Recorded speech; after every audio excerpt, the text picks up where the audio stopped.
Dr. Sefuka yambalidde SB4 lwaki amwambalidde anti ono yavuddeyo n'alyoka agamba nti waliwo TikTok omu asimanya eyafuna akabenje emmotoka ye neefuna obuzibu mbu n'amukubira essimu ng'ayagala amutuuse ewa Maama Fiina wabula we yagaana kaakati ono agenda mu maaso n'okuba nti nno munnange ate amwogerera amafuukuule. Sefuka ono akagatto kaamutuuse kaakati naye azizza omuliro.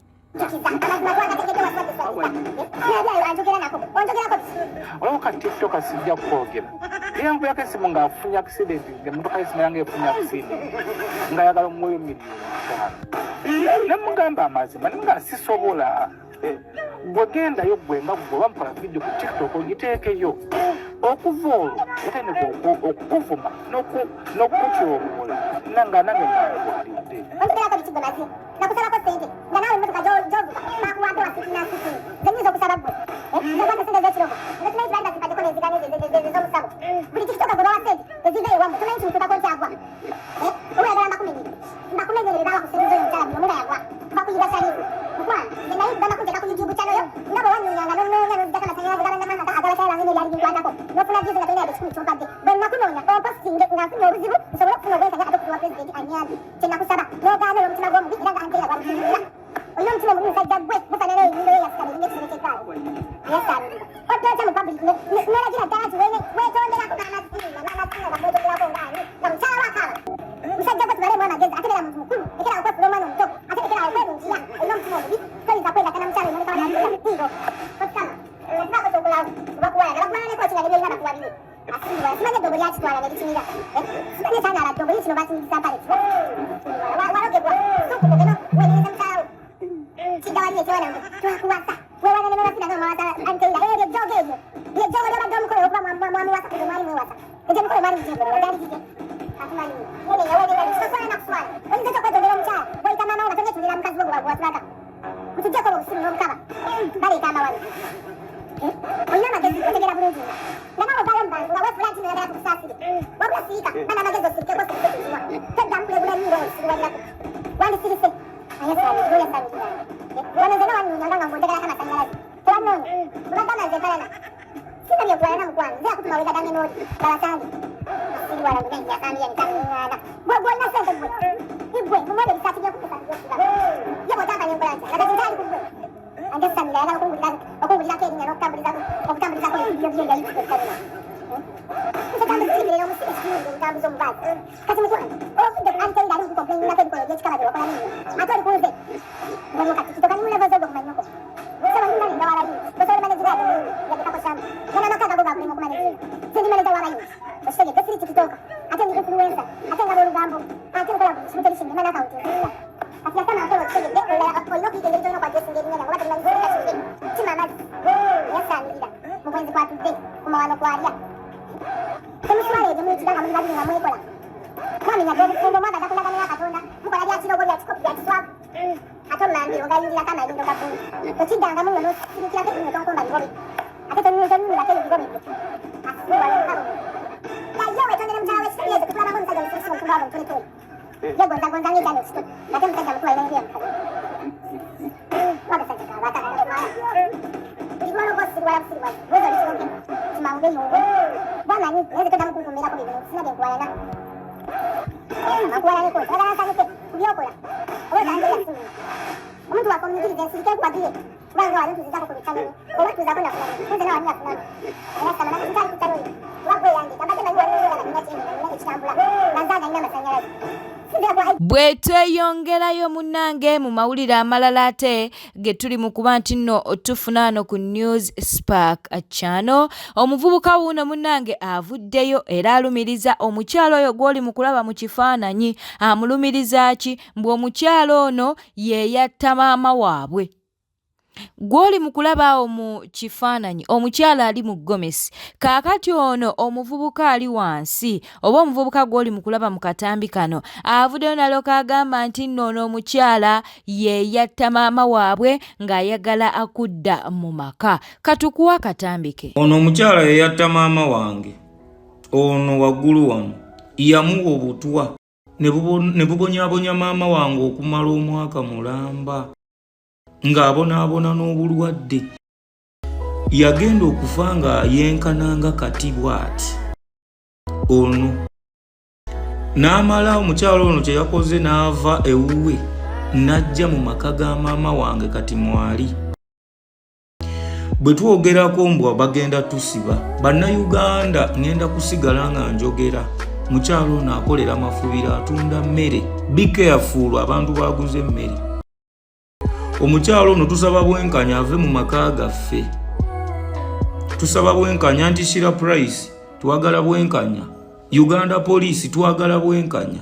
Bekikwatako twagala bwenkanya. Brunoke bambi muveyo mutuyambe omukyalo ono ave mu maka gaffe. Subscribinga, likinga, leka obaka bwawo mu comment section. Akkiriza tuberenga tugendako munnange mu mboozi yono muwala agamba nti stepdad we munnange yamukwata. Okitegeera nno mukwano kakati tugenda gigenda mpola engeri gyeri nti nno ya luzungu ngenda kuwa katambi ku katambi era nga ngezaako okuba nti nate nkunnyonnyola. Kakati akatambi akasooka munnange ono avuddeyo n'abeera nga annyonnyodde ki mbu olunaku lwe yagamba maama we ebyali bimutuusibwako stepdad we munnange mbu maama we yamubuuza kansuubire nti no munnange mubadde temubeera ku buliri bwange. Okitegeera era n'abaako ebibuuzo ebirala bye yamubuuza. Twagala owulirize bulungi akatambi kano. The only thing I remember, the only question my mother asked me, let me hope you never slept with him on my maternal, how do you guys call it, on my maternal bed. And I was like, it only happened, that's when the first time this man grabbed me. And another thing my mother asked me, did you suck his whatever? I was like, no, I did not do that. Okay, then you can go. And I remember asking my mother, please, don't tell Wani and Jeremiah and the Jeremiahs they are gonna hate me. My mother told me, don't worry, I will find a way. But when I was like, okay, when you tell them, just tell them to not hate me. Because in this world, I used just to fear the fact of my siblings hating me when they find out of whatever happened to me. But Wani shocked me. We were going to pray because we used to have a fellowship here in Sweden. When we went for prayers Wednesday, I'm walking with Wani. Remind you, Wani has been manipulated by this man. And so my mother went behind my back. I don't say it behind my back, but it's still fine. But still, I had asked her to tell Wani and Jeremiah when I'm there. My mother still went and told Wani and Jeremiah what happened. But Wani, and this is why I'm like, it pained me because my sister, she's so hypocrite. Why am I saying she's hypocrite? Because there is no day in my life I've ever pointed fingers or remind Wani that, Wani, have you ever thought of maybe if you came out when we are in Uganda that this man is doing this to you, maybe I would have also got the courage and I speak that it is already happening to me in the house? I have never ever once in my life blamed my sister. Never. But now I'm working with Wani. We are going to church. We are going to fellowship. It was a fellowship we used to attend to every Wednesday here in Sweden. You know, Wani told me, the first thing that Wani told me, now Mama's told Wani that I was raped by Jean-Claude, the stepfather we are talking about. Wani told me, Merve, how could you? Guys, I'm 13 years old. Wani told me, Merve, how could you do that to our mom? I was like, what you mean? Because I didn't know that Wani knew. I didn't know that my mother's told Wani. Wani told me, how could you do that to our mom? And I was like, what are you talking about? You slept with with Jean-Claude. And I'm like, I did not. Kati nno munnange oyo ye muwala ndowooza owulidde bulungi. Kaakati nno tweyongerayo era agenda mu maaso n'okuba nti nno annyonnyola nno Nakawere munnange yazadde naye era akyagenda mu maaso n'okuba nti nno annyonnyola. Avuddeyo n'alyoka agamba nti muganda we ayitibwa Wani. Oye yavaayo n'alyoka agamba nti nno naye stepdaddy we yali ayagala mukozesa, ye yagamba yali ayagala mukozesa mbu teyamukozesa wadde nga abamu bagamba nti alabika naye yamukozesa.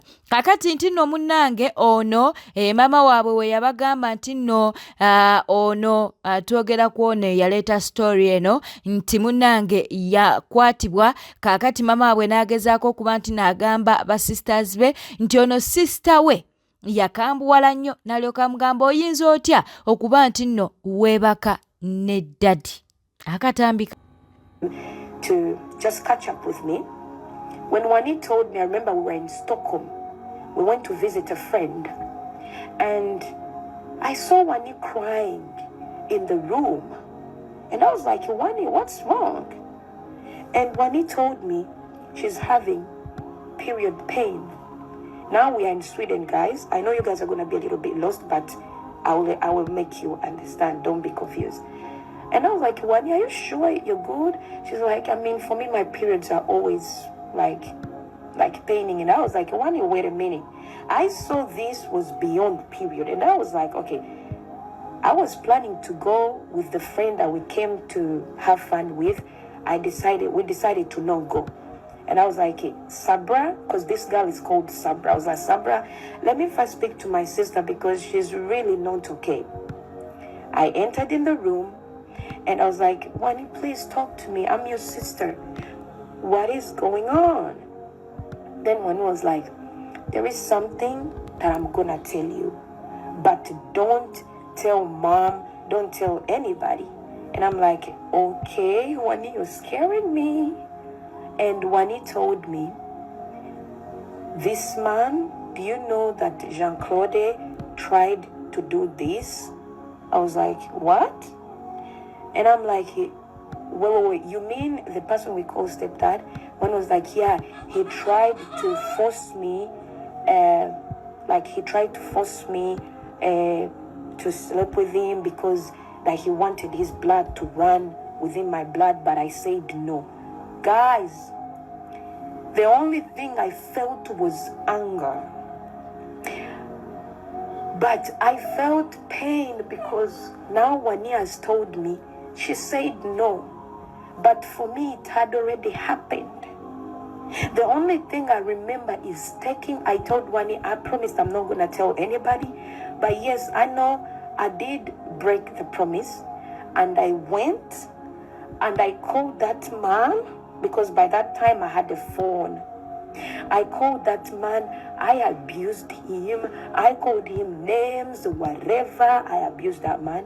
And of course, after abusing him, he called my mother too and told my mother, so this is what you're training the kids to become disrespectful, So now my mother called me and she asked me, why did you disrespect your dad, And that's when Wani knew.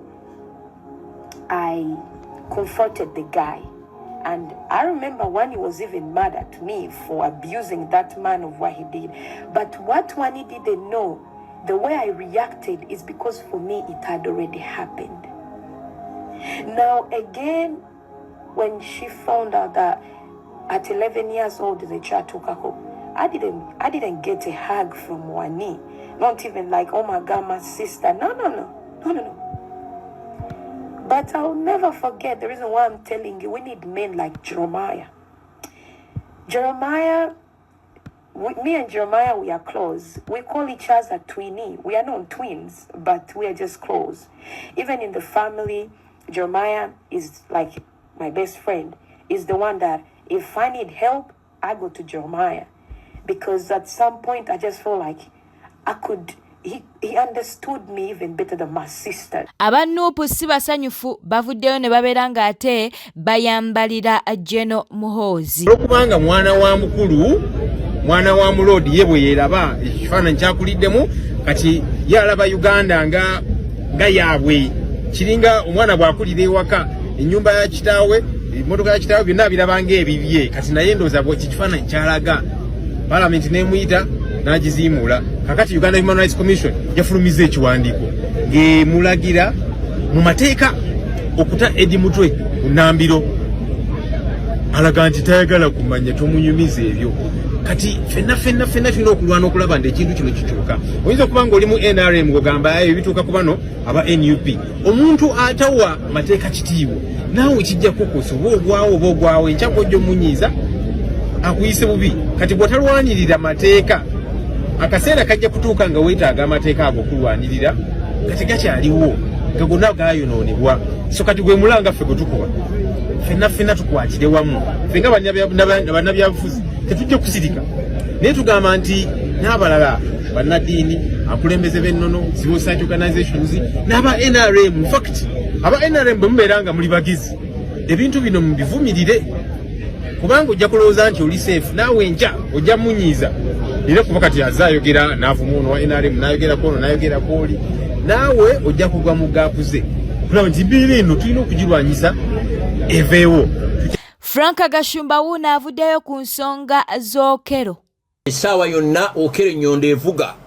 Naye bangambye ku Okero badde n'omugezi w'amakomera tewakyali emitendera emirala esatu giri okuyitibwa ng'etteeka alina okujulira oba ayagala oba tayagala bw'atakikola ye gavumenti ejulira ku lulwe mu Supreme Court rather mu Court of Appeal. Then ogwo mutendera bwagubuuka ate alina okugenda mu Supreme Court era ajulire ayagala tayagala bw'atakikola gavumenti ekikola then ogusembayo gwa president.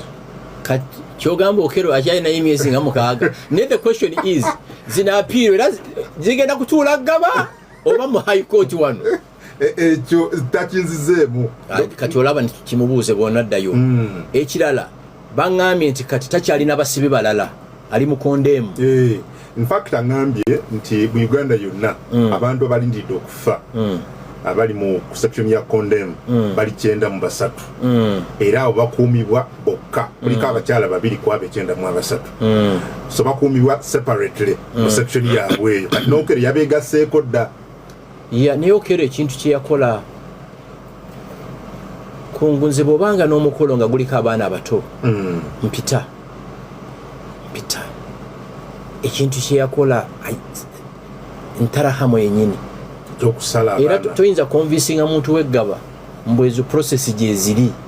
You can't convince abantu badde balooza nti kasita omulamuzi akatyemula ate nno gwe oli ku bikadde bo baali bamanyi kooti lwetuula ennyonde evugira bo bagenda bamanyi kooti lwetudde ennyonde evugira awo so bali disappointed. naye Okero mulwadde abantu balwadde mu ggwanga muno kambabuulire mwenna muyinza obutaagala kiwulira abantu balalu lwakuba levo y'obulalu eyawukana kati bagamba ku buli bantu 7 b'osanga 3 balwadde wano tuliwo 5 kati ani mulwadde sabola oba kungu otegeera ndowooza okumanya abantu balwadde ennaku ezo nali ngenda Masaka ku makya olaba Makinde Military Barracks kirira between Makinde Military Barracks ne Kibuye Police bambi omulwadde w'obwongo omulalu ng'ali bwerere atambula wansi tayambadde empale waggulu ayambadde saati ng'atambula ekyana kya boda ne kimusamba teki ne kimusamba kakati kombi ani mulalu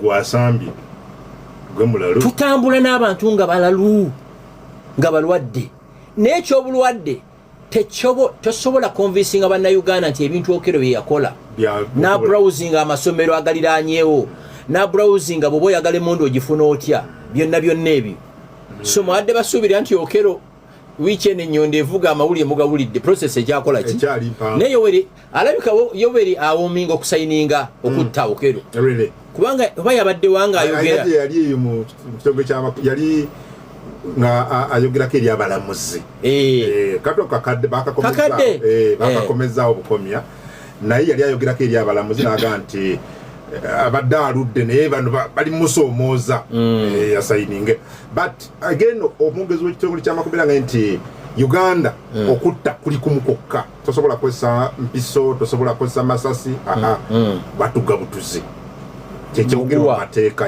ate n'okusesa ki mbw ate takkizibwa kuttibwanga mulwadde bune bwafuna omusujja basooka kumujjanjaba ne guwona mbweteeka lyo likuga nti olina kuttibwa. Nange siina muntu yenna, siina kisa ku muntu yenna atta muntu okuggyako ngo omuntu attiddwa mu self defense. Singa olumbiddwa naawe you have the right okwetaasa mu butano. Kati kyova olaba kino ekisajja ki Matthew Kirabo ekyatta muwala waffe Desire Mirembe. Yes, omulamuzi Kaweesa watuyamba omusango ogwo n'oguwuliriza n'okisiba emyaka 3 n'emitono. 3 mitono. Nnyo Matthew Kirabo nali yeetaaga kuwanika. Tosobola kuvuga mwana muwala n'omujjako wasi small mo gye muyita Nakumat. N'agula ebyokunywa gwe mu magezi n'obiteekamu eddagala gwe muyita Caliform kubanga Matthew Kirabo yali musawo. Omwana n'abulacking out n'omuvugo okuva e Kampala n'oyita e Nakawa n'oyita ebbanda n'oyita ekireka n'oyingira Seeta n'oyingira Mukono nga tonnaba kufunamu kisa kyonna n'omwana n'omuyingiza mu bikajjo erugazi n'omusalako obulago n'osibwa emyaka 3. Ekyo ekisajja nakyo kyali kyetaaka ku kooti kutuula erugazi mu bikajjo. Ontegeera ndowooza kisendinga message that there is a price you pay ngossa omuntu. Olaba fe abavuga motoka n'embwa bwe beesala ekkubo olwana nnyo leka egitomera enkoko kebere kapa. Kati fe abalunzi ente gy'obadde onywamu amata toyinza gisala tekiriyo togisala. Ate kati waliwo ente zaffe ziri ez'abajjajjaffe zimaze emyaka 2. Ente eyo ne bwefa muziika nziike tosobola nagiwa abapakasi kugirya kubanga bajjajjaffe banywamu amata bakitaffe ne baginywamu naffe n'abazzukulu. Ontegeera? Yes. Ziwangala bwe zityo. Ziwangala bw'obeera ozimanyi nti eno ezaala eno eno n'ezaala eno n'ezaala eri. Ontegeera ndowooza. Kakati tosobola girya abamukaddewo. Owulira ndowooza. Kati oba sisobola kutomera kapa, sisobola kutomera mbwa, naye n'ogwa ku bwana buna n'obusanjaga bw'otyo. N'obusanjaga. Do you think ekibonezo kino kyabadde befitting? Kyabadde kisaanira? Kyona kitono. Okera abadde yeetaaga okkuba essasi mu buli nnyingo nga mutandikira Kagere ku kyala Kisajja paka ku waggulu. Bino ebyomuhangi nga dakiika 2 ng'akoze eki ng'afudde. Abadde yeetaaga ne mukuba kyala Kisajja leero enkera ne mukuba awalala paka kisendinga message that there is a price you pay. Ngokoze actually tebabonereza, tebali mu kubonereza Okero. Basendinga message mu bakungu mu basamola. Kino bw'okikola kino kye kibonerezo. Anti kati wala dagana alekatadde emotions nnyo mu musango guno. Omulamuzi nze ndaba she did a good job. I also think she did a yes good job. Actually yabadde so patient. Sebo ne kasaba ku mazzi ne kasaba minati me ne kasaba ki neba nange bawulire Uganda we are jokers. Mulaba ebitu bibakoze mu Okero. Kati waliwo fly etambulambu waliwo official hanging day genda kubeera mu Pastor Bugembe ye performing artist mu mutelesi ebalamu Uganda yo toyiza mutaseka mbu Pastor Bujingo Kenzo ne balamu yebutegese nenga byonna byakusaaga buki nenga omulamuzi I think twebaza Chief Justice twebaza Abodo twebaza mukwano gwango ya prosecutions omusango ogwo ekitongole ky'amakomero okulaba nti in the record time guwuliziddwa bbanga ki about 2 weeks 2 weeks ngaokoze eki nga guwedde so ebyo amawulire gooleesa ate mabi nnyo gye tuli nti waliyo process eyo ate emirundi 3 oyina court of appeal Supreme Court ne president but already kuga nti ekomera mu Uganda yonna tulina abantu 93 abalinze okuttibwa abalinze okuttibwa bakyali ku processes ezesa nenge court z'abasinga nti battibwe kati processes kitegeeza Okero akyaliwo nnyo akyaliwo okutusanga steps esatu ziyiseemu zikoleddwa kati nga kiri kyembuuzizza egyo emisango gigenda kuwozebwawa ekyo sikimubuuza but I think I will find out kubanga kyali tukoze bulungi nnyo singa era batudde awo abantu bwe babadde naye tewali kintu gavumenti kyeyagala neetakikola ne bwegamba nti bitandike enkya tenti zaweddeyo abalamuzi tebaliiwo oyo prostitute w'omusango ogwo owokero ye lead prostitute musango wakatanga ogwakatanga baguyimiriza ne bagaka balumbaani bokero kane mulungi kabalumbokero tero mulaba mu gwakatanga musajja muzibu nnyo waliwo bagenda okuwanika omulala omanyi kati emyaka gye ntuuseemu ndi very selective waliwo bagenda yatta obujulizi bwonna bumasamasa nga diamond ne mwana ateeroleetya balina omuwanika Ekkumi telikyawomu Maama Fiina munnange bamusiimye olw'omutima gwe omulungi. Abali kuno mwenna nsaba muntagingire omukyala Maama Fiina. Ndi mukambwe nnyo eri Maama Fiina olunaku olwaleero. Era ndi mukambwe nno ddala. Maama Fiina, lwaki oyagala nnyo abantu? Munnange okwagala abantu olaba kyekutandisa okusuulamu mukwano. Munnange okwagala abantu mukazi gwe ng'oyagadde abantu ng'oyiriddewo abantu omubiri. Teri muntu ajja wuwo n'akaaba n'otabaako ky'omukolera. Naye abantu balamu bino bye mwagala okutandika okusasula omukazi agezezaako okulwana entalo zonna ezibeera kuno. Tubamanyi mubeereyo ne mutandika n'omugeya mwe baayirirawo ddala omubiri. Kaakati oli bwe yavuddeyo n'atandika okwekabya obuzigo obw'ekirogologo ng'alina by'ayoga ne mutandika obirelatinga ku mukyalo ono. Bannange omukyalo ono mumulekere ekitiibwa ekitiibwa kye yeesigaliza kubanga ebintu by'akola tekuli ffenna ayinza kubikola. Maama Fiina manya gye bali kufa abangi abakwagala. Era abasiima weebale kuyiirawo bakyala mubiri, weebale kuyiirawo bantu bonna mibiri. Abamu tumanyi kibaluma nti takyabikola nga bwe yali abikola ennyo. Olw'abantu balamu enneeyisa gye mweyisaamu mwerabira mangu. Maama Fiina, nze simanyi na kumanya, naye nsaba Allah ow'ekisa, nsaba Mukama akumpeera omukisa, ate nkusaba ekintu kimu. Tokkiriza muntu yenna ku provokinga era tovaayo wadde okweyogerako wadde okwewozaako wadde okwogera ku kintu kyonna. Ebisigadde byonna bitulekere, tujja bikwasaganya. Bwete tambudde obadde mulabi mulungi alokwekumira ku News Pack channel. Kankusaba obeere ng'osubscribinga, olikinga n'okuleka obubaka bwawo mu comment section. Beera bulungi, weeraba.